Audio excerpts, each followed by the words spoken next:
Hello and welcome everyone. So today we are going to learn punctuation.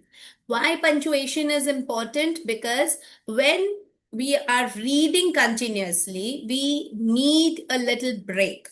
Punctuation is something which gives us a little pause. And while we are reading, how do we understand when and where to take pause? And for that, punctuation is very, very important.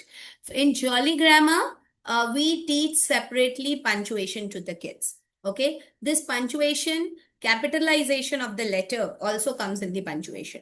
Okay, so capitalization of the letter, putting the letters in the proper alphabetical order, and the using the punctuation signs and symbols. These are the three parts which is used, and this is taught at the class 1 level.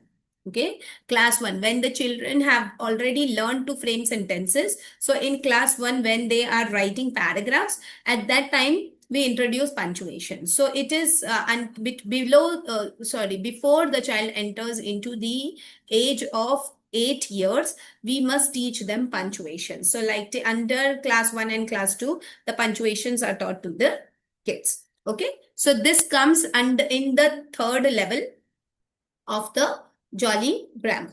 Okay, and this is along with different spelling rules which we have already learned. If you are interested to know about Jolly Grammar, which grammar rule is taught with which spelling rule, you can just purchase the Jolly Grammar pupil book and Jolly Grammar teacher tutor book from Amazon. It's easily available. See, it is not my product and it is nothing. It's given by Jolly Learning only. You can just take their Jolly books and then you can use it whenever you are interested in taking the classes and all. See, my intention is only to teach you. I am not in the favor of promoting any books. But yes, I being an educator, I am giving you a proper guideline that do not ever enter into the marketing of, see, I will give you this book, I will give you that book. If you're learning Jolly Grammar, if you're learning Jolly Phonics, yes, then go towards the right book. And the right book is only under the Jolly Learning. You can go onto the Jolly Learning websites. The Jolly Learning apps also are there. You can go onto that and then you can purchase it. You will properly be aware that when to use which spelling rule with which Jolly Grammar. Till now in India, we are not following in CBSE courses and curriculum. Yes, in ICSE and IGCSE, yes, it is followed. So there they are providing Jolly Learning books. But in India, in the CBSE curriculum, MP board and state boards are still not following Jolly Learning. But in CBSE also, they have started with Jolly Phonics. They haven't started with Jolly Grammar yet. So if they haven't followed it, it's not any compulsion for any of the trainer teaching in CBSE schools to buy or purchase it. But still, for learning, if you want to take it, it's easily available in Amazon and Flipkart. The price of which I have just searched a week back was 1,500 rupees. It may be increased or it may have decreased with discount. So you all can just search the Amazon on or Flipkart. There you can just write Jolly Grammar as a bullet caption and then you may get the books. Those are the pupil books. Those are very nice and you can just have an idea. The Jolly Phonics tutor book is also available on these shopping websites. So you can just purchase it. You will have an idea that till what level you can visit. My idea was to teach you. So I'm teaching you all the parts till level 3. After level 3 is the advanced grammar where we are teaching them the clauses, where we are teaching them the subordinate conjunctions, simple complex compound sentences, from which the child is able to develop the creative writing concept. So we will be directly jumping onto the creative writing Monday onwards. So today I am completing this punctuation part, which will be the last part of Jolly Grammar. And in this, we are going to cover till level 3. Okay. So now let us enter into punctuation. So understanding the functions of the punctuation is when we are using appropriate punctuation, it is very important while we are writing and while we are reading, we must identify the proper punctuation. Okay. So here is the symbol of punctuation. So this is a full stop, that is stop it. Okay, when we say punctuation, when we say stop, so the child must understand it's a full stop. So today I learned how to use a period in a sentence. So that period or a stop or a full stop. It's called as period in Jolly Learning, but here in India and in the US and UK English. In US English it's period, and it's UK, and that is in British English it's full stop. Okay, so you can just have a differentiation. So the period is used at the end of the statement, that is a stop. So today I learned how to use a period in the sentence, and then it's a full stop. This is the statement. Preeti has missed something and she is not feeling well.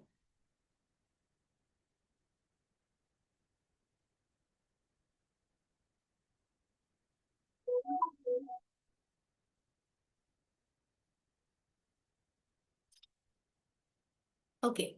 Now next exclamation point. So next exclamation point is wow. So, sorry, wow, I'm saying it's an exclamatory mark. So this is the first standing line and the dot below. So like wow, this is the symbol which we say for the punctuation here. So an exclamation point is used to show excitement or emphasis and or emphasis. It is used at the end of the sentence. I can't believe how great of a day it is today. And then the exclamation mark. In our previous lesson, we have understood about the interjection. Right? So there we have understood the interjection words. Okay? But here we are understanding only the exclamation mark or the exclamation point. This exclamation mark is used at the end of the sentence. Okay, so here you are not having any interjection words.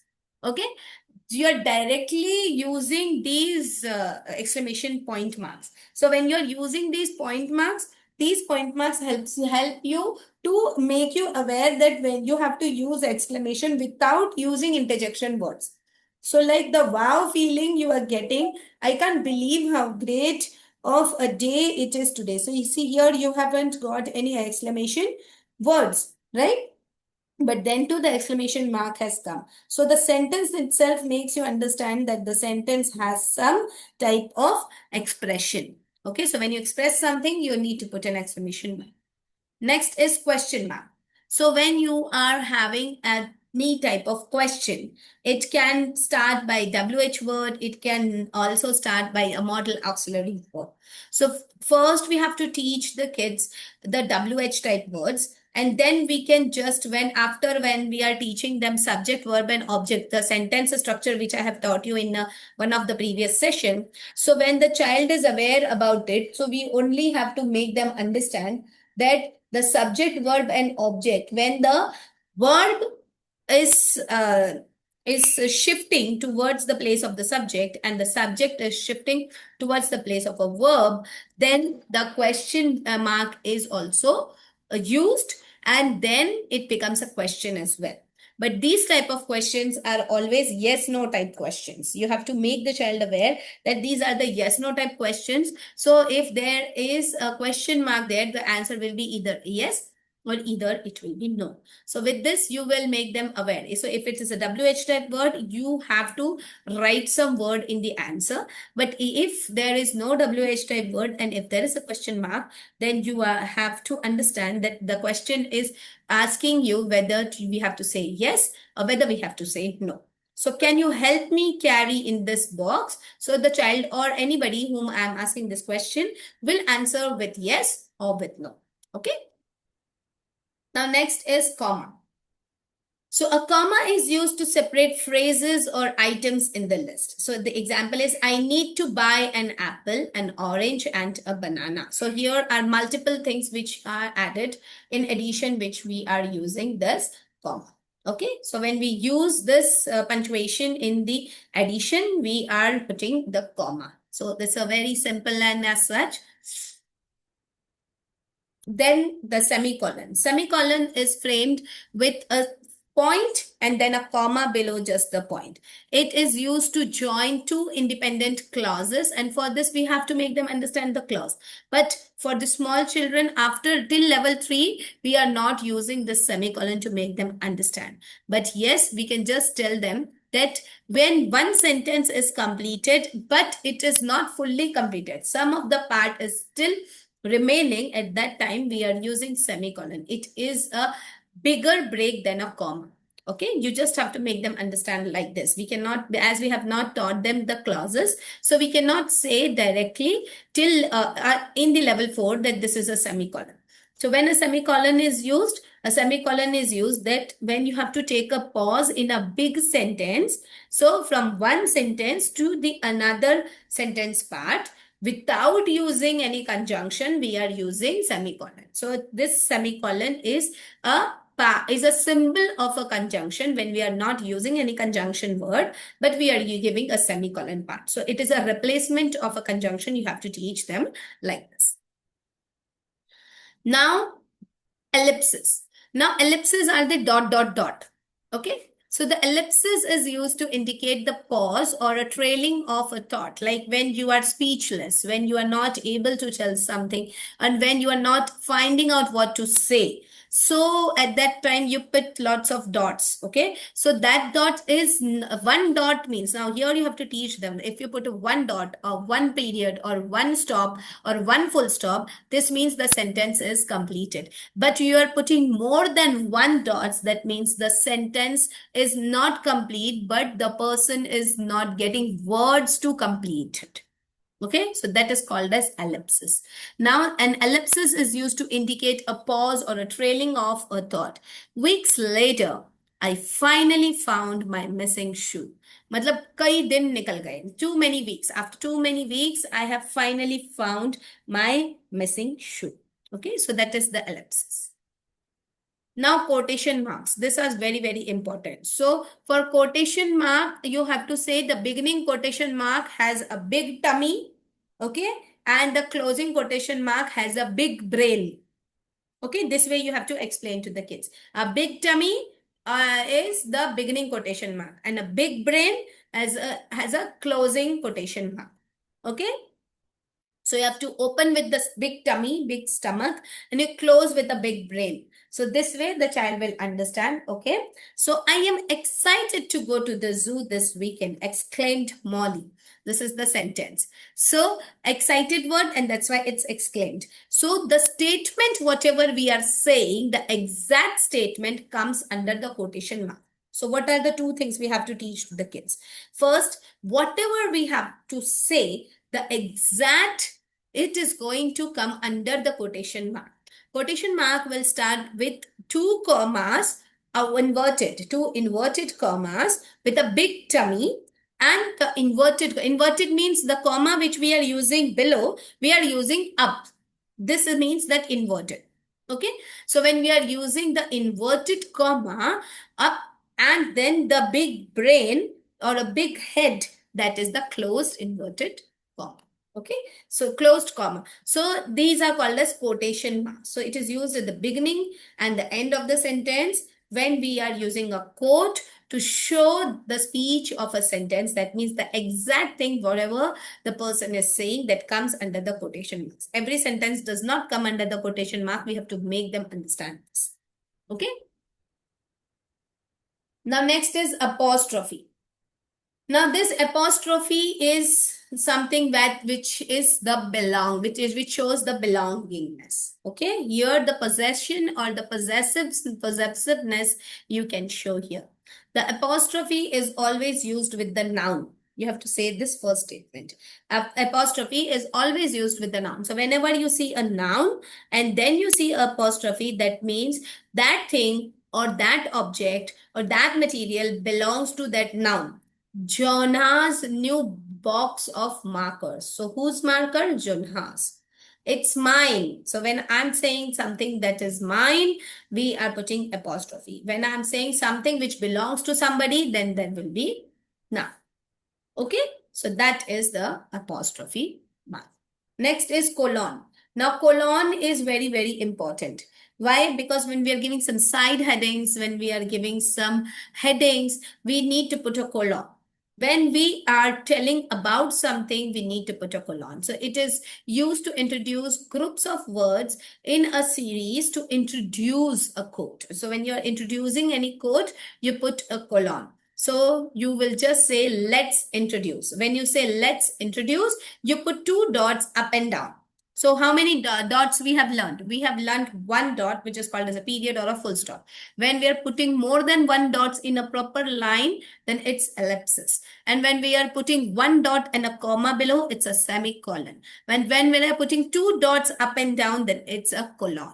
Okay, so this way you can make them understand the differences. When you teach all the punctuations, you can put all the four punctuation symbols along with these symbols you can show with the dots. One single dot, one more than one dot, one dot with a comma, and two dots together. These are the four symbols where the children usually get confused with the dots. So all four you can show it together so that the child is easily able to understand the difference between all these four.